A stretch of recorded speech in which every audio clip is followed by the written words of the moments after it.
Do you like this? Do you like this? Well, no more. So, picture this. The Maximum Ride graphic novels are popular with the young adults and teens, and there is also a Marvel comic series that is on the rise, and it's been since 2015 since the last book has been published. So the best thing to do is the greenlight a Maximum Ride movie with the help of James Patterson and wait a minute. Yeah, she's an executive producer, and as a fan of both books, the people behind it, there should be nothing wrong. Slow down. I'm in a hurry. Well, this is gonna be an issue. Okay. So, I was trying to look up anything about the movie besides it being a flop, and so I honestly wanted to see how bad it could be. Listen, it's not hard to get something like this right. Twilight, 50 Shades, or any other teen movie. Go by the book and try. Try to get people that look similar, have good acting, like the scenery is good, the animation and CGI is good. I see you can't even do that. So, let's get on with the review of Maximum Ride. It starts off promising as we start off at the school where Jeb is talking to young Max through arcades as he helps her and the rest escape, leaving his son Ari behind as we cut to Max, now older, and gives us a monologue about how she's been running all her life. And in her dreams, she's running away from some guys with guns and flashlights instead of wolf-like creatures called erasers, where she jumps off the cliff and wakes up from her dream. This is where the problems appear. We meet the flock as follows. Gazzy, the youngest boy and the bomb maker. Iggy, who is blind because of the testing that happened at the school. Fang, the calm and cool kid. Nudge, the tech girl and the youngest. Angel. Oh, wait, something doesn't look right. Oh yeah, why the fuck is everyone goth? Okay, I'm gonna have to bring out the story, like the book and the manga because... Yes! Angel was a cute little girl. While she looks young, she was actually very scary because she was technically the strongest. Nudge was a fashionista girl and also the tech girl. While Gazzy and Iggy were both goofballs and laid-back kind of guys, they were also the bomb makers. Fang was the emo scene guy, but was also the one to poke fun at Max and the one that seemed to have, the most caring personality. Max was the one who was, yes, laid back, but was the leader and took charge many times. Here, everyone is both goth and an asshole. Well, this sucks because I personally liked everyone in the story and feared for their lives, but here, fuck them. Also, for the longest time, I could not tell Fang and Iggy apart, which that's so... They're clearly different people in both the books, and here I can't tell them apart. So, pretty much argue. Oh, and also, Jeb's gone, so where'd he go? No. Angel begins hearing voices as she goes outside and finds some people in black sneaking around before she's caught up by the zoom into camera child sneak attack. Everyone realizes Angel is in trouble and Max sees with her powers that no one ever explains, for real, that she sees that the two men in black are taking her away. So her and her terrible CGI wings fly up and at the end, she kind of gives up. I mean, I would too. I'm in this terrible movie, aren't I? She kicks them in slow motion, also with some weird tint to it, as she tries to help an unconscious Angel, who is kicking and punching not too long ago, and Max is punched by Ari, who is genetically modified to be that of a wolf called Erasers. And no, he doesn't look like a wolf hybrid now, but God, do they try later on. Ari tells Max that they only want Angel, and he kicks her unconscious. We clown transition to younger Max back at the school, drawing bird-human hybrids, as young Ari comes up with a soccer ball, asking her to play. Jeb comes in and tells Ari to not come back because Max is special, and also that the area is quarantined, making me realize that he actually liked his firstborn more than his second just because she was genetically modified before him. As he enters the room and we transition back to the woods. The flock tells her that they don't know where Angel is, as Max believes that she is taken back to the school. They find a map that leads them to Death Valley and decide to leave Gazzy and Nudge behind because that would slow them down. And yet they would rather bring the blind man, even though the blind man said he would stay back. They did not cross the mark off that Iggy is better than Nudge and Gazzy.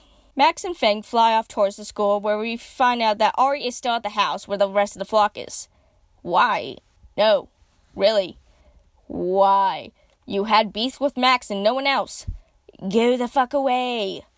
Actually, I bring up the book as well because, Nudge and Fang and Max, while went while Gazzy and Iggy stayed, where Ari went after Nudge, Max, and Fang, where he was beaten and ran off. Oh, and did I mention that Ari told them that everyone died because they burnt down the house, even though the two exploded the place after being nearly beaten by the erasers? And I kind of understand, like, why Ari would come back to, like, hurt the ones that Max loves, but, like, wouldn't you want her to stay far away from the school so that way they can do more experiments on Angel, maybe? I don't know. Common sense to me, but at the same time, no one is telling him no, unlike in the book, so fuck me, I guess. Nudge goes snooping onto the product placement and finds out that there are files on the computer, leading her to find everyone's parents and where they live. It also tells them when they were tested on and when they arrived at the school. Enough of this groundbreaking discovery. How about we have Ari mentally fuck with Iggy? He tries to fight him off as Ari only seems to be after Max. Gazzy puts his bomb together and throws it at Ari. With Nudge unconscious and Iggy not knowing, he threw the bomb until it started rapidly beating. Good one! And they escape, but the house explodes. Max and Fang stop to rest, but hear a woman being attacked and come to the rescue. But not only that, they're fighting for a solid minute about stupid shit. Max beats up the guy, but is shot in the process, causing Fang to whoop some ass. Now, ladies, I know you're excited that you actually get to see a great character development about Fang and how he kind of sort of looks like the book and maybe the manga, but this is the first and last you'll ever see of him. Max! And it's gone! The girl Ella shows them to her house, and her mom is Dr. Valencia Martinez. She finds Max on an operating table, and for some reason, Fang is gone. Why? Ella could have told, like, the two of them, like, helped her. It doesn't matter anymore. It's not like in the book where Fang was never present, and Ella helped Max to her mom, where they had chemistry and character development between the two. I'm a repeating record at this point.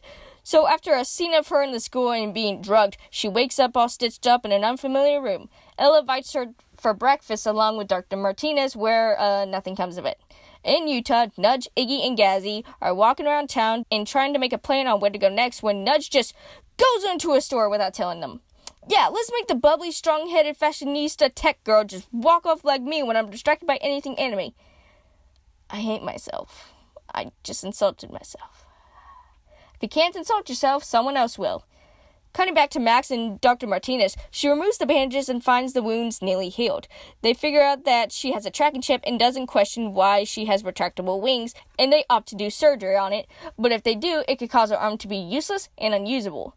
After staring at her wings that seem to change in size time to time, Fang motions her to go, and they leave, but Max is upset that she has to go. Why are you the way that you are? Honestly, every time I try to do something fun or exciting, you make it not that way. I hate so much about the things that you choose to be. See, if I talk about how many wrongs there are in this movie, then this video would probably go on for another hour. Like, that's not even close. And could you be more rushed with your plot? We still have another 40 minutes. Like, calm the fuck down. I know it's a long book, but there are much shorter movies that, like, I get more invested in characters for. Max and Fang bring it into an abandoned house, but didn't they say it would take a day and a half to get there? So why so many stops? By the time the two would even get to the school, Nudge and the rest would have beaten you.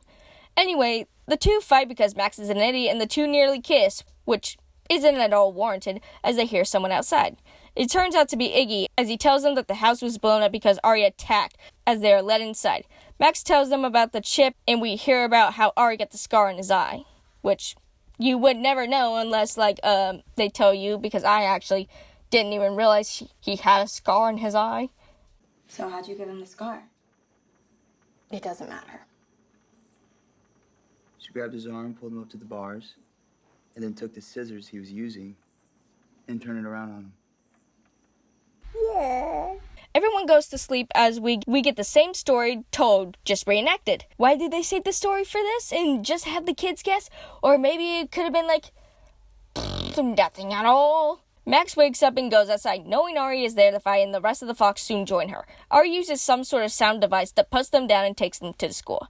They wake up in cages as Angel finally speaks, but only to say, "I'm sorry," and to not listen to Jeb. Conveniently, though, Ari walks in, black eyes and all, as Max is taken to see Jeb. He Chris Hansen's her, as this is where Max is at her best, with trying to figure out why Jeb was gone and that what it could mean. Option 1 is that he was caught and cut contact with them to protect them, or option 2, which was the most likely answer, and that he was still working for them and still experimenting. Jeb reveals that they took Angel because she was developing strangely and that needed research on. He doesn't say what, but in the book it is because she could do these things: read minds, breathe underwater, influence people to do things, and shapeshift. Pissed off that they're still going to be kept here to God knows how long, she leaves and steals Ari's key card after he growls at her for a bit because she wouldn't get into the cage. She pretty much goes against everything Angel and what Jeb even said to do, and that was not to trust him, and she's like, I think we should trust him. We get a scientist who is getting into Jeb's work, as there is another woman on the other side of the screen that calls Jeb weak and emotional, and the flock expendable. Operation Escape is underway after Mac antagonizes Ari and busts the door in his face. She beats the shit out of him and gives the key card to them to escape while she runs to let Ari chase after her. The group goes on and shuts the lights off because erasers can't see in the dark, and these guys have terrible flashlights. I don't fucking know. That doesn't make sense. Also, they cut the lights. They don't cut the cameras or anything, so that was useless. Max is cornered, but not before the rest of the flock come to help out as they set a bomb up that is so tiny, teeny tiny, and yet somehow the place is still burning in flames. And yes, they kill Ari with that. Because a tiny bomb going off kills him, but not the one that causes the whole fucking house to explode, him catching on fire, him, having carbon monoxide poison, and also being crushed by the rubble of the house. Yeah, that makes sense. The flock fly off after Jeb begs them not to go, and they manage to get away from the school, only for Max to pass out seeing random visions. What happened? It looked like you were having a seizure. Yeah, you were shaking and mumbling and stuff. Max! Max! What's wrong? Max? She tells them her visions and that it's in New York, and they agree to go, and they just do that. And that's where it ends. That's it. That's all. There's no reason why. Just like The Last Airbender and the second season of A Devil's a Part-Timer, or hell, any good live-action anime, that'll never happen. The good. I like how instead of having no scars where their wings appear, they have scars where their wings can come in and out, which is a nice touch. Gazzy by far is the best actor with his one-liners, like he was waiting to play this part forever. The scenery is done very well, which I can see where half of the budget went. I mean, the forest is just beautiful, along with the house that even looks good when it has fire effects on it. The bad. Oh, the bad. Where to begin? Characters change so drastically. Max is seen as someone who is laid back, but Fang was seen as the more emo guy. Also, the changes that were made later on in the book are here at the beginning. The book had such a point that the characters had drastic changes because of this place, and that it was a way to escape. Here, the changes have happened because everyone is emo that it hurts. The acting is so bad. It's bad that most of the time it sounds like it's voiced over in post, or that they got their acting from the school of Shyamalan. I don't know if everything was taken in one shot or not, but how? For real. I don't know how long this movie took either, because, again, I don't know the time schedule, but you can ask for another time. You had the writer to be like, hey, don't do that. Can we do it another time, please? Everyone is either too emotional or has little to no emotion. Like Nudge, who is an ass because, yes, she wanted to leave, but she treats everyone from the beginning to end like an ass. No reason whatsoever. And also Max, who is underplayed, has the same voice tone as happy, scared, and angry. I know, yeah, here are a bunch of stuff that is missing from the movie that is in the book.